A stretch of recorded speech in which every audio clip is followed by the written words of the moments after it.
Good afternoon, everyone. Welcome to another outstanding Authors at Google talk. We have a true innovator with us today. How do you sustain innovation? How do you sell your ideas in the marketplace? How do you really, make things succeed? We're pleased to host Stephen Key today to give us some answers. He is a leading innovator. He was formerly the head of design for the World of Wonder group, and after delving into the world of laser tag and Teddy Ruxpin, he continues to work with innovative products such as the Spinformation labels and also a new drink called the Soyu Natural Teas. His work has garnered him a few Edison Awards, a lot of buzz in the industry, but he's especially well known for his recent book, of which today's book is the sequel in some ways. The current book is titled One Simple Idea for Startups and Entrepreneurs, and it continues the One Simple Idea series, though this time focusing on the startup side as opposed to the innovation and product side. And so we'll have the mic available for Q&A, and please join me in welcoming Stephen to Google. Thanks.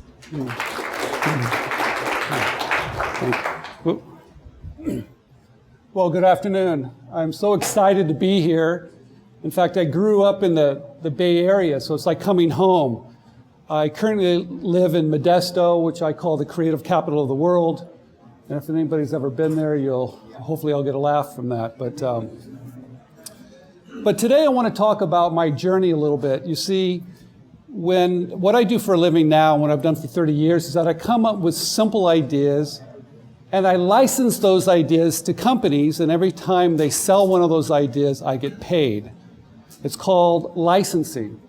It's basically renting an idea to a company, and like I said, every time they sell one, I get paid. Now, a lot of people ask me, how do you do that without a lot of protection, like patents? How do you do that when you live in Modesto? And how do you work with some really large companies, and how do you license ideas? So today, I want to talk about some of the things that you can do, because I know everybody here is creative. I know that. I know everybody here has had an idea at one time or another, and you want to know, hey, what do I do with these ideas? Do I just let them sit? And if you do let them sit, you know what's going to happen? You're going to see them sooner or later. I can guarantee it. If they're not even good ideas, they can be okay ideas, but sooner or later you'll probably see those on the store shelves. So I want to start at the very beginning. I grew up in the Bay Area, and my father worked for General Electric, and he said, Steve, after I graduated from high school, he says, you need to go into business. And so I went to Santa Clara University, and I realized I hated it. I was a econ major, and everybody there had a smile on their face, and I couldn't stand it. So one day I took an art class by mistake, and I realized I really love working with my hands. I wanted to create things. So I went home, and I told my dad, I said, Dad, I want to be an artist. And he said, great, do you paint? And I said, well, no. He said, well, you must sculpt. You'd like to sculpt. And I said, well, no. So my father gave me some great advice. He said, whatever you want to do, just do it. And if you really love it, you'll be successful with it. So I went over to San Jose State, and it was a big shock to the system. And I joined the art department, and I realized very quickly I wasn't an artist either. But I wanted to make things, and I wanted to get my ideas out. So I left San Jose State a little early without a degree, and I started to just make things and sell them at street fairs. I was one of those guys that you go to these street fairs, they have them all over the Bay Area, and I'd set up a little table and I would sell them, and I realized real quick, and one of the most important things that I've learned, that if it doesn't sell, you got to kick it to the curb as fast as you can and find an idea that does sell. Because if you're living off your ideas, in order to pay the rent, in order to pay the bills, you better find an idea that works. So I learned very quickly to test, and test. And if it doesn't work, get rid of it, find something new. So I was very fortunate because I'm 27 years old now, and all my friends think I'm the biggest loser on the planet. I'm selling things at street fairs. And sure enough, I read an article in the late 80s. There was a startup company called Worlds of Wonder, and they had this talking teddy bear, Teddy Ruxpin, and laser tag, and I went in for my first job at 27 years old. And the engineering department hired me because they didn't really know anything about stuffed animals, and that's what I was making at the street fairs, and so they hired me. And And we sold 5 million Teddy Ruxpins at $89. We were the 5th largest toy company in the world with one simple idea. And I was amazed. My job at Worlds of Wonder was to go overseas and help them start up manufacturing. Since I was a designer now, first job, I'd go over there, and I realized that the creator of Teddy Ruxpin was making $1 million a month in royalties. And I was on a production line watching this and making sure those teddy bears, they look great. And I realized right away, I wanted to be that guy.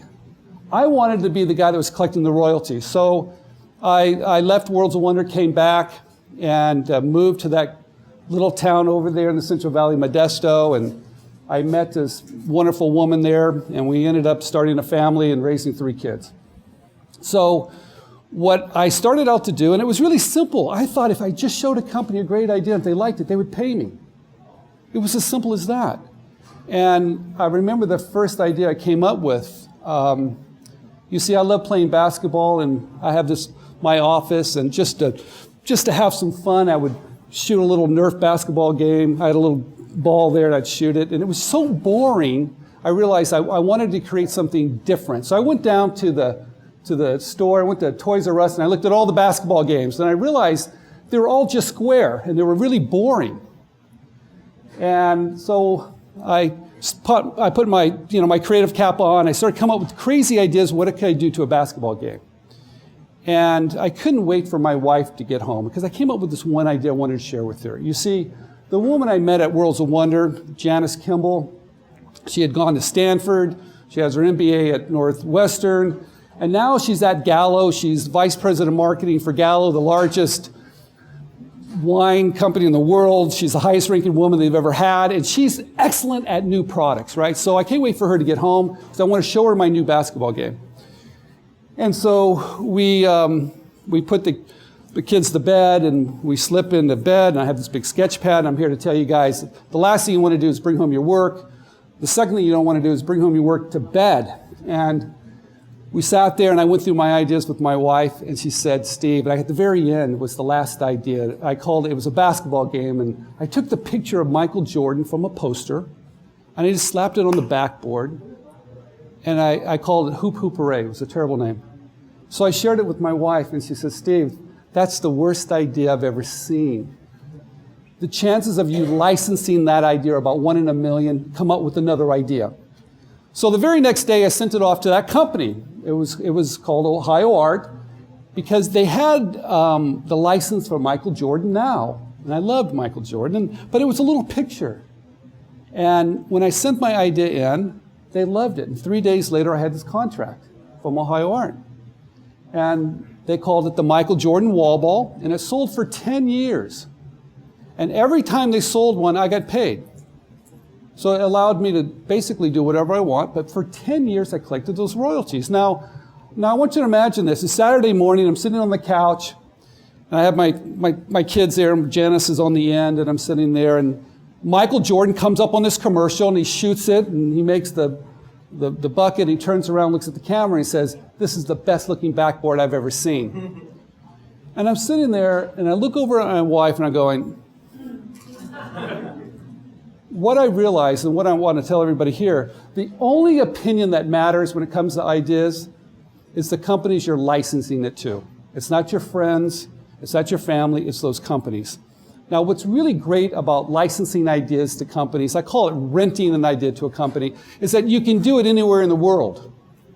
And you can do it just by taking a few steps. And I want to go through some of those steps. These same steps are in my first book called One Simple Idea. McGraw Hill contacted me about 2 years ago, and they said, Steve, you've got this great system of how to license ideas. You've licensed ideas in the toy industry, the novelty gift industry, the packaging industry. Why don't you share how you do these 10 steps? So I did, and I've been teaching these 10 steps for many, many years, and people have been following these steps, and they've been licensing ideas.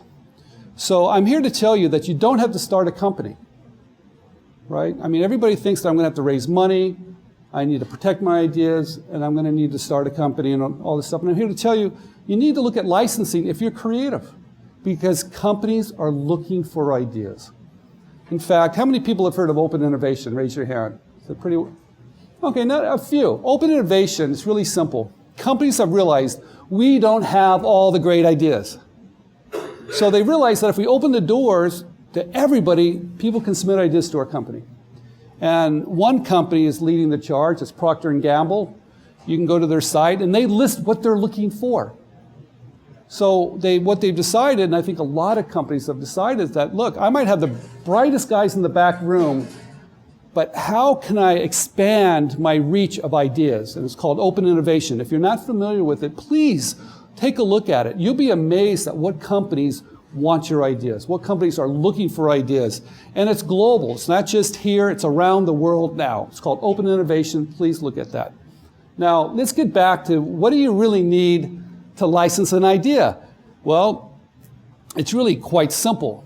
You need to study the marketplace. You need to find a hole. Now, you don't want to reinvent the wheel, right? When you reinvent the wheel, it takes a lot of money, it takes a lot of education, it's going to take a lot of time. But if you look at any marketplace and you find that uniqueness that other people have missed, and what's really amazing, if you look at it close enough, you can look between the lines and you will see openings. I like to look at those as finding crumbs on the table that big companies have missed because they're too busy, either putting out fires or running their day-to-day business. But there's opportunity for people like myself and for others that want to start companies, that want to license ideas. So you're looking for sleeping dinosaurs, is what I'd like to say it. And once you find that opportunity, you need to submit it to a company. Now, everybody asks, Steve, aren't you afraid that someone's going to steal your idea? Right? I'm not afraid at all. Because some things have happened, some things have changed in the last 10 years. Number one, because of open innovation, a lot of companies are looking for ideas, number one. And because of the internet, if someone treats you poorly, you can talk about it. Now that has changed the whole game, the profile, right? Companies are a little bit afraid of people posting things that are negative about their company. So companies are playing fair for the first time. And number two, intellectual property. Does anybody here file patents? Anybody know about patents here? A few? Okay. You can file, the United States Patent and Trademark Office has these great tools. They're very, very affordable. And the first tool I like to talk about is called a provisional patent application. Right? It's a wonderful tool. You can file it yourself for $125, meaning you can play the biggest game in the world with $125. Now that is truly amazing. It's called a provisional patent application. If you're not familiar with it, go to the USPTO and start reading about provisional patent applications. It's a wonderful, wonderful tool. And there's many other ones as well. So look at those tools. You know what those tools do? They give you perceived ownership. Because I don't think you ever own anything. Everybody wants to own something. I don't think you do. Now I have 13 patents, and one of my patents is on a technology like here, I don't know if you can see it, but when you turn the label, you get additional information. I'm going to pass this around. This technology is called Spinformation. It won an Edison Award a year and a half ago. And I remember being back in New York with my group. Here's another one. This one's got animation. When you spin it, you'll see animation. Oh, yeah. Now, what was really great about this idea, well, first of all, it won an Edison Award along with Coke, Nike, Apple, Stephen Key Design, my company. And I was really amazed at how powerful a simple idea is, how powerful an idea is by finding opportunities, filing a provisional patent, and going down that road. Now I'm going to pass those around. What you're seeing now, that's called AccuDial. That's the correct way of dosing your child by the weight of your child, not by the age of your child. And you're going to see this more and more. We rolled out up in Canada, and you're going to see some of the national pharmaceutical companies use this next because it's the correct way of dosing your child. But this gets even better because I have 13 patents on that technology. 13. 13 on this one technology. Now people ask, wow, 13. Why so many? Well, there's a lot of different label formats, right? And you start thinking about Pepsis and Cokes and Campbell's soup. And so I filed all these patents on all these different technologies, right? But I remember, is anybody familiar with prior art searching too, this group? No? Well, you can always do, this is what I love, go to Google Patents, right, which is like a godsend for someone like myself because it's so easy to do. And the USPTO site is terrible, but Google Patents is really fast. But you can look at other people's ideas really quickly and see if your idea is a new one, right? So this idea that I licensed and sold over 500 million labels with that idea, right? And I collected a royalty off every time they sold one. And in fact, I just sold my company to a pharmaceutical company with this technology. But what's really amazing about it, I don't own rotating labels. And I didn't invent a rotating label. Someone else did, right? But I still have 13 patents on it. And people are always amazed because everybody wants to own something. So I remember my attorneys are here, Carr and Farrell, right down the street. I remember when I first came up with this idea, and they said, Steve, your idea is just too goofy to come up with something that really could be useful. And so I showed them the idea, and they said, look, we want to do a prior art search. And so sure enough, they did. And they looked around, and they said, Steve, you're the sole inventor of this rotating label. They couldn't believe it. So the next thing you know, I get this call, because I'm making samples, showing it to people, and I get this call from the president of Procter & Gamble. And they saw this innovation. They said, Steve, you need to come out to Cincinnati and give a presentation to our technical group about this great innovation that you created in Modesto, the creative capital of the world. I said, absolutely. And I went out to Cincinnati, but before I went there, I asked my wife. You see, my wife's got that background I told you about, and I said, I'm going to need some help here because I'm really a fish out of water. And she said, I'm not going back with you there. I said, well, why not? She said, Steve, you don't understand. That's Procter & Gamble. They're going to eat you up and spit you out. And I said, well, no, come on out. And so I said, look, throw on that red dress. Let's go out in Cincinnati and let's go wow them. So sure enough, we went out there, and the gentleman took us out to lunch on their campus. And after lunch, I was so happy. I thought I finally hit the big time. I'm going to license my idea to one of the biggest companies in the packaged goods industry in the world, and life is just going to be great. So after lunch, I said to the gentleman, I thanked him for lunch, and he said something very interesting to me. He said, Steve, remember one thing. There's no such thing as a free lunch. And I remember looking at my wife, and she kind of looked back and gave me that look of, I told you so. And we went to the meeting, and sure enough, we walked down this long aisle, and there's patents and patents and patents. They're trying to scare you now, intimidate you with all these patents. So you get in this room, and sure enough, they all line up. They have all their engineering, their marketing people, their engineers. I mean, there's got to be 50 people in the room. They all line up on one side, and I'm on the other side, and I do exactly what I do best. I kind of spin the label.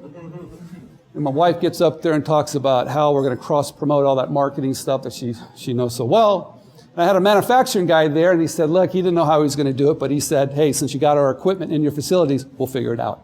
That's my team. And so the gentleman slides this piece of paper across the table. He says, Mr. Key, we're not going to pay you 1 penny for this idea. And I grabbed that piece of paper, and they all got up and they walked out. Meeting over. It was that fast. And I remember I went back, and I was in shock, and I sent that piece of paper over to my attorneys, and they said, Steve, I'm really sorry, but you're not the inventor of the rotating label. We call it spinformation. I said, well, why is that? He said, well, someone else invented it before you, so forget about it, and life is over, right, in that particular product. But it bothered me that here, the largest packaged goods companies was calling me, and they were interested in it, but they were kind of upset that their people didn't invent this. So anyway, to make a long story short, I started thinking about this over and over and over again. I realized something's really wrong. So I received the 2 patents. It was invented 50 years ago, and I started looking at the patent and claims. I'm reading and reading. I'm realizing there is no method of manufacturing. So I started calling up companies, and they let me in their facilities, and I started realize how to make a label spin. And so today I have 13 patents on that technology. That my company, patent portfolio, was purchased by a company called AccuDial, and now we're rolling out. So I guess the moral to that story is when someone tells you no, right, and you still think there's a possibility, do your own homework. Always do your own homework, and always investigate investigate, because a lot of people just have it wrong if you don't see it correctly. So that idea that you see there, rotating label, I sell a lot of those labels, but I consider that a fairly big idea because it crosses a lot of different categories in the food and beverage industry. But most of my ideas have had no protection on them at all. The Michael Jordan wall ball had no protection whatsoever. And even ideas as simple as ideas like this. I was able to license this to a company with a one-line description, plastic arrow with the suction cup, I'm stuck on you. And a company licensed this and they sold it at all the hallmarks for Valentine's. I made $10,000 on one line. What I guess the point I'm trying to make is simple ideas, no matter what industry that you're in. Companies need ideas because of open innovation. If it's software, if it's new toasters, tennis shoes, back to school, it does not matter. If you're creative and you see an opportunity, you should look at licensing that creativity. Now, this is what you need to do. I want to get back to that real quick. You need to do a prior art search, right? Go to Google Patents, take a look around, see if your idea is new. But better yet, this is what I do. I just do a Google product search. And that's the greatest tool on the planet. It used to be, I used to have to go down to the stores to do this, but now I can sit in my bunny slippers, get on the computer, and I can do all the homework right from my desk. And I'm always looking to see if I find my idea. But even if I find my idea online, but it's not in the stores, I still might go for it. I still might try to license some variation. You see, what I realize is that all the ideas that are out there, a lot of them have been done before. But you need to find a uniqueness. You need to find something that's a little bit different no one has done before. I like to find ideas that, I like to make changes on small ideas that already exist. And the reason why, there's a marketplace for it already. You see, if you create this idea where you have to educate, takes a lot of money, maybe a lot of time as well, but if you find an existing product, change it up a little bit, and file a provisional patent application, that gives you perceived ownership for 1 full year. That 1 full year allows you to call companies and submit your ideas to those companies, right? So that's how I play this game. And what I've found is that when you call these companies, most of these companies welcome your ideas. That's what's so amazing. A lot of us think that I'm going to call this company and they're going to say, look, you know, we don't look for outside ideas. That's not true anymore. Or it's not invented here. That's not true anymore. They'll take those calls. So this is what I do when I call these companies. And I've done this for 30 years. It seems to work every time. It still works today. I call them up and say, look, I'm a product developer. I'm not an inventor, because they have some weird thing that you're over in Modesto or someplace working out of your garage and you're coming up with these crazy ideas. But call yourself a product developer and just say, look, I want to submit an idea to your company. Can you help me? That's the 3 magic words to an operator. Can you help me? Now, what's great about these operators, they don't really know what to do. So I guide them. And there's a couple places you want to go, and there's a couple places you don't want to go. You don't want to go to the legal department, because if it gets, any attorneys here, probably not. If it gets over to the legal department, it's going to hang up for a while. If it gets over in purchasing, it's going to be hung up for a while. So the 2 departments that you want to call the marketing or the brand manager. That person doesn't care where a great idea comes from. Their job is to go from point A to point B. Or someone in sales. If you call someone in sales, I love these guys. Number 1, they do answer their phone. Number 2, if they like it, they'll sell it for you. So guys in sales, it's really great. And the way to find the names of everybody now, go to LinkedIn, right? So calling these companies, it's really quite easy, and it's fun. In fact, I teach this one class where I tell everybody, call a company you have no intention of submitting an idea to and see what they say. Tell me you're a product developer, you want to start submitting ideas. What's the process? Who do I need to talk to? And see how easy it is to get in. But here's the catch. Your idea has to have wow.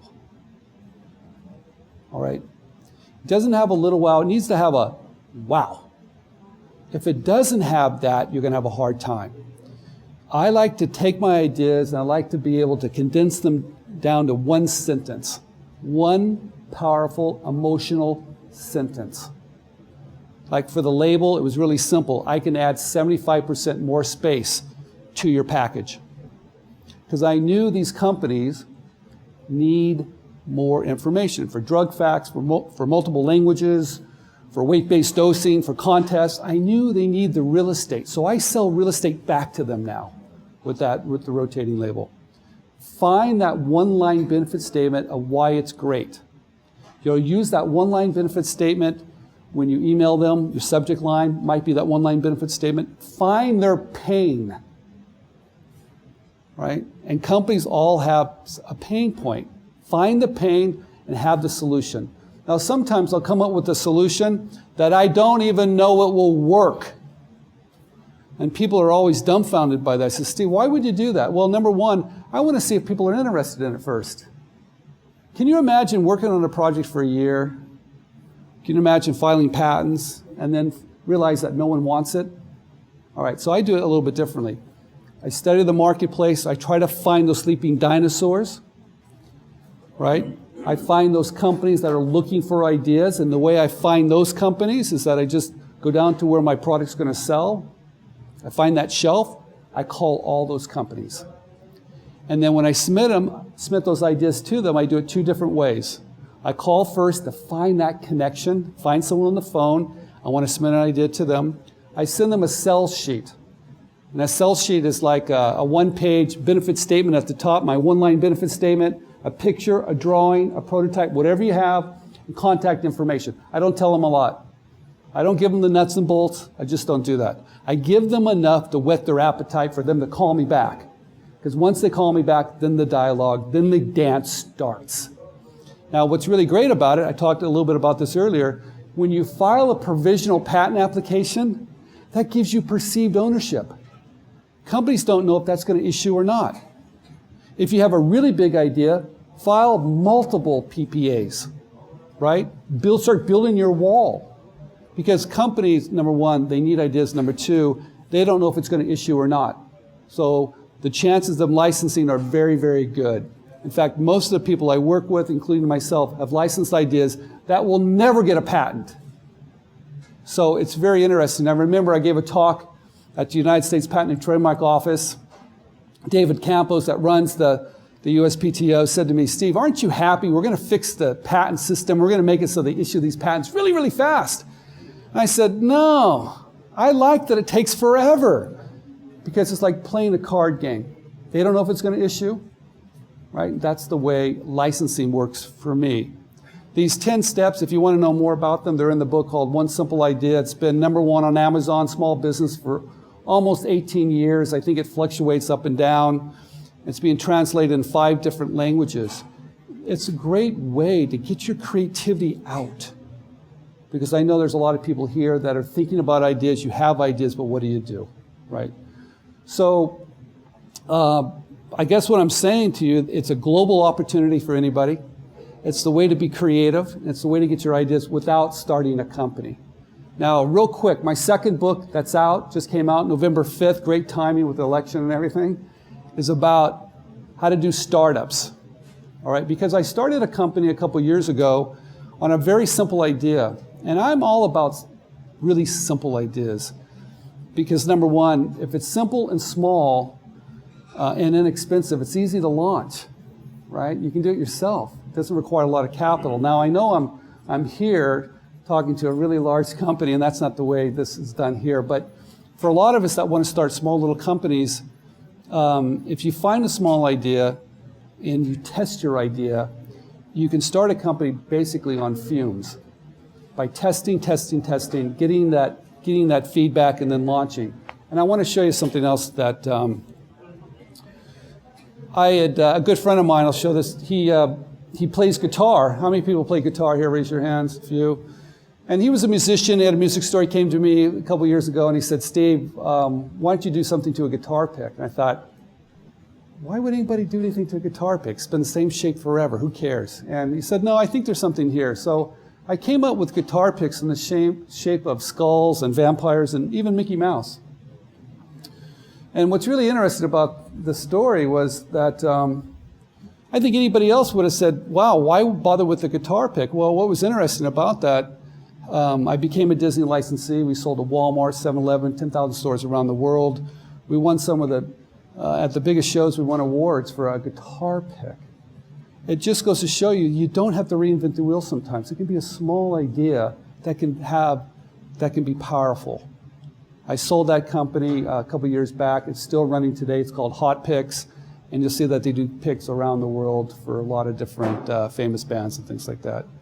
So the second book is about venturing, startups. How do you do it without spending a lot of money? I think you'll really enjoy it because it talks about staying small, finding a simple idea, don't reinvent the wheel, and how to start this up to where you're not breaking the bank or you have a garage full of stuff you can't sell. So anyway, just to clarify, the first book, One Simple Idea, is about licensing, how you can license ideas from any place in the world, how to leverage yourself with the one-line benefit statement, how to protect your ideas with PPAs, and how to contact companies. It's absolutely an easy read. I think you'll enjoy it.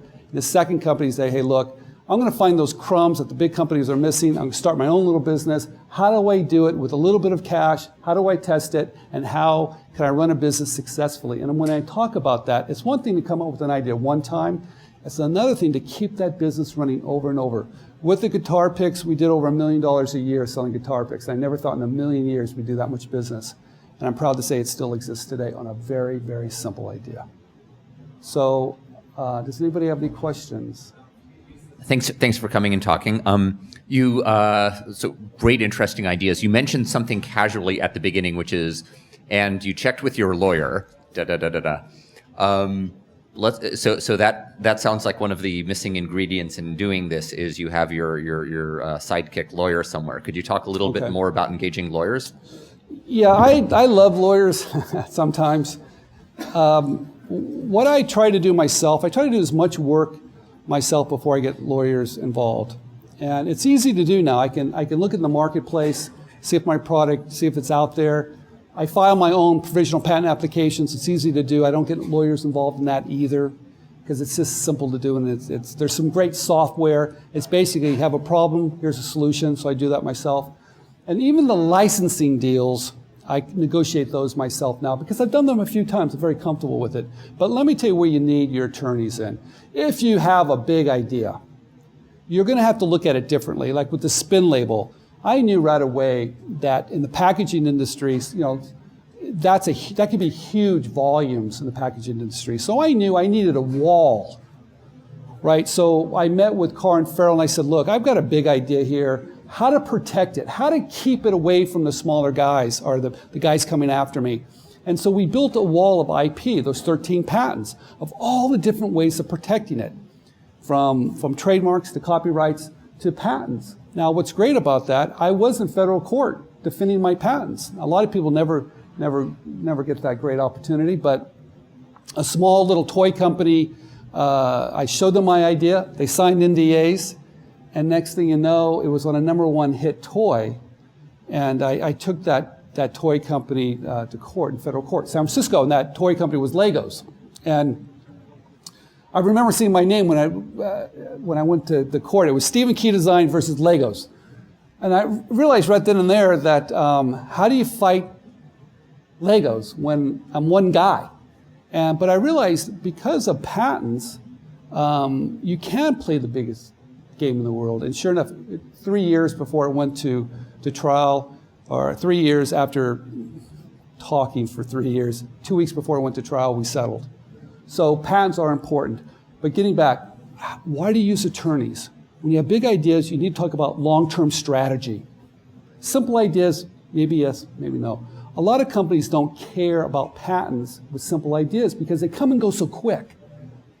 If you waited for a patent to issue, you might be waiting too long, right? So for simple ideas, PPA is a very powerful tool, but if you've got a big strategy, talk to someone that understands IP and how to build your wall going forward to keep everybody out. Because when you have a wall, you know what it says to everybody? This guy's serious.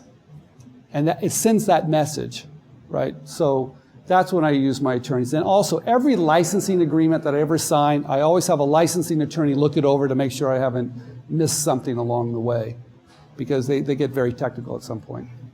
Thank you, Stephen. Quick question. It looks like you've been successful both routes with licensing and then building companies and running those companies. What would you say is kind of your litmus test or your thought process for knowing when to license versus when to create, build, and run a company? Great question. How do you know what path you want to take? It's the same path at the very beginning. You want to first of all do your homework, test the marketplace, study the marketplace. That means go down to the store, see if your product's there, do a prior art search, look at the whole environment to see, and then ask yourself a couple questions. Number one, can my product be made? And a lot of inventors don't ask that, or entrepreneurs. Can it be made at a price where everybody makes money? Number two, does it have a wow factor? Can I describe it in one sentence that people go, hey, I want more, right? And also, I like to look at how big is the market, right? So I use those things to kind of test it, but at the end of the day, even if I wanted to manufacture an idea, I might try to license it first. Because I want to hear what other people say, even if it's negative. I want to hear what they're saying, no, right? I want to hear it because I can adjust it, I can turn it, I can change it. So for me, I just look at it that way. Some ideas cannot be licensed, all right? And what I liked about the guitar pick, it was so simple. It was like, well, I could put 1 million guitar picks underneath the table. Why don't we do that? And what was really fun about it, it was easy to do, and it was a blast. It was probably the funnest thing I've ever done. And it's just with a simple guitar pick. So that's how I do it, right? You keep on learning along the way, and soon enough, you'll see where you want to take it. So I have a little more skepticism. My dad did this for a few decades, and he sold games and toys to Mattel and various other companies, reasonable at it. But most people don't do very well at this. There's a lot of people who tried this. There are a lot of studies showing that more, other than in the pharmaceutical industry, patents cost more to the patent holders than they receive from the patents. That it's definitely an atypical story that you have. So what's the reality? Yeah, what's the reality? How do people get around? I mean, you take a look at a company like Google. You want to come talk to us? We're going to make you sign a contract saying that, anything you say to us is fine. We can use that, right? A lot of companies do that. That's why you're scared of the legal department. If the legal department gets involved, almost all big companies will throw one of those contracts at you and not want to do this. So I think the reality is, I think it's great that you've done what you've done, but I think the reality is not nearly as rosy. Well, let's talk about reality, and I think that's a great question. 97% of all patents never make the money it costs to file them. 97%. That's huge, right? That's like, who's making the money? The attorneys are making the money, right? I own one like that, for example. Yeah, I don't like that number either. And I always ask why that is. And I think it's for a couple of reasons. Number one, I think people file patents that shouldn't be filing patents because they haven't tested the market yet. They file patents on ideas they don't know if they can be manufactured.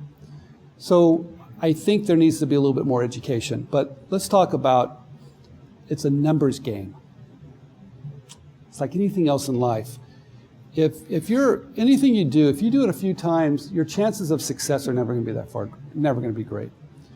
If you look at this and say, look, I'm a creative person, I'm going to submit a lot of ideas to companies. Your chances of hitting one are much, much better. So let me give you an idea of how many ideas I submit, so you really know the nuts and bolts of it, because that's very fair.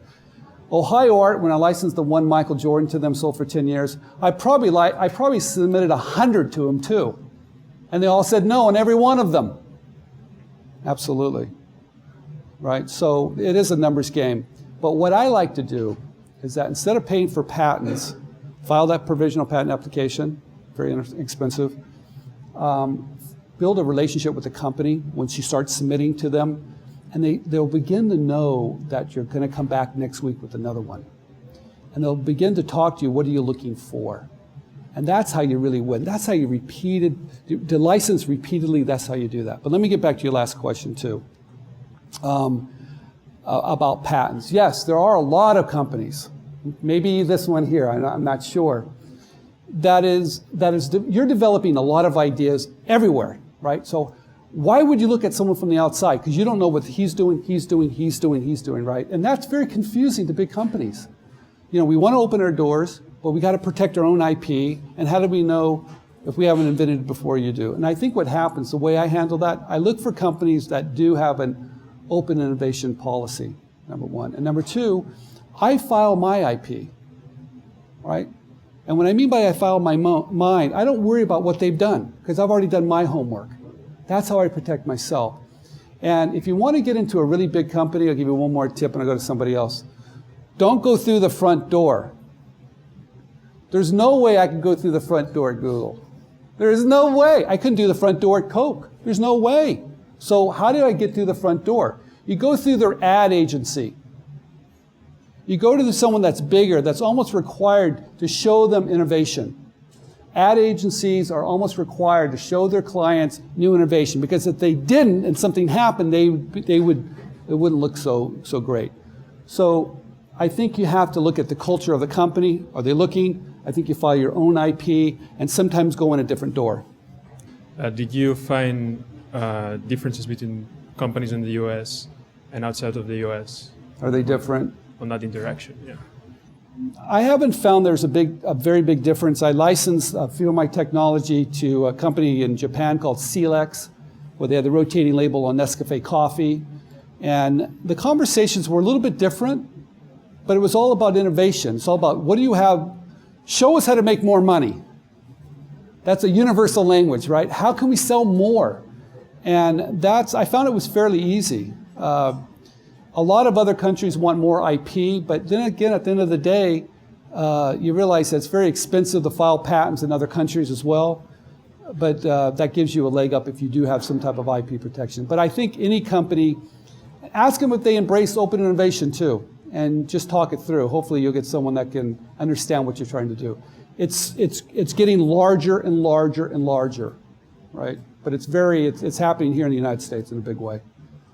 So how do you approach ideas? Do you think about the idea from a licensee perspective, or do you think from the end user perspective? Like, when you think about a problem, right?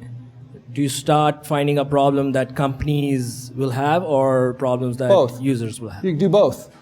You can license ideas that if a company has a problem, you've got a better solution. Absolutely you can. Show them how to save money, how to be more efficient, yes. You can also, there's a lot of industries like the hotel industry, which is huge, that you can license ideas in those type of service industries, hospitality industries. But I like to look at, my ideas are not that, they're not big ideas, they're simple ideas. I try to put a smile on someone's face. That's what I try to do.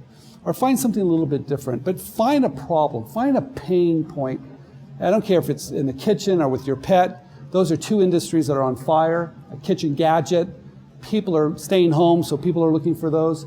But find the problem either for the customer, identify it, or if it's something that can help a company be more efficient, identify that. But really understand who's it going to help. And always gear your sell sheet to that particular pain, right? And the other thing I forgot to mention, you know what's better than a sell sheet I talked about? And a sell sheet is basically when you're driving down the freeway, you see this huge sign and you get it that fast. That's what a sell sheet does. But you know what else is working for everybody? Is our videos, our little YouTube videos. Wow! Make it 1 minute, show a problem, show a solution. That is the tool that's been really knocking it down for everybody these days. Since PPA is only valid for 1 year, yes. So how do you make the decision to go for the full patent or just leave the idea? That's a great question. Your provisional patent application only lasts for 1 year. So that seems like a long time, but it's really not that long. So, and I know a lot of people run into, after that year, and I've shown it to people, I've got to file a regular application, or if I come up with some new embodiments, I could file again, or I'm going to lose it, right? Do this. Before you're ready to file, do your homework first. Get ready to go. Do your sell sheet, maybe your prototype, know the companies you're going to call, get your hit list together. So when you file it, boom, you're ready to take action. And realize, when you try to license an idea, call a lot of companies up. Spend a week just calling companies up and send them out all of the companies right there. Get all the balls up in the air all at one time and see which ones fall. And if more than one calls you back, congratulations. So you find a problem, you have to come up with a solution. What's your creative process thinking? Oh, great. And I'm sure you get it stuck many times as we do. And how do you solve that? Okay. That's a great question. I think everybody has their own set of ways of coming up with solutions. And I have these games I play for myself. And I think a lot of people that are in the arts play these games all the time. So it's really, really easy for them. And I think that some of us that we don't do this every day, it's a little bit harder. But my wife used to say, Steve, how can you come up with all these ideas? I used to tell her it's like going out in the backyard and pulling an apple off the tree. They're there every day. You just need to know how to pluck them off the tree. And this is what I do. I always look at changing materials, the first thing. What materials can I change? And I always try to get myself in a frame of mind that there are no good answers about it. It's just going through a creative process of turning over all the rocks. What's underneath, what's underneath. And then I start looking at it differently. I turn it upside down. I look from different views. I play games. One of the games I play is called Mix and Match, where I try to look at an idea and I try to bring other things to it. And what does it do? How do I expand upon an idea? I might do a thing called what if. What if it could do this? What if it could do that? Or solve it. So I play these little child games that allow me to open up, right? And then what I like to do is I go down to wherever I'm inspired. If it's to the movies or to the mall or wherever, where you get this, there's a point where your mind kind of relaxes a little bit. Sometimes it's before bed or in the shower that these ideas pop. That's how I do it. And I don't overwork my creativity. What I found now today, I don't come up with a lot of ideas, but I'm always solving problems with manufacturing now, or marketing, other areas. So if you learn how to use these tools, I think it's endless. But you have to find that way of playing, right? And it seems like you do a lot of playing here, which I really do love. I mean, so it's the right environment, absolutely. That's how I do it, anyway. Thank you very much.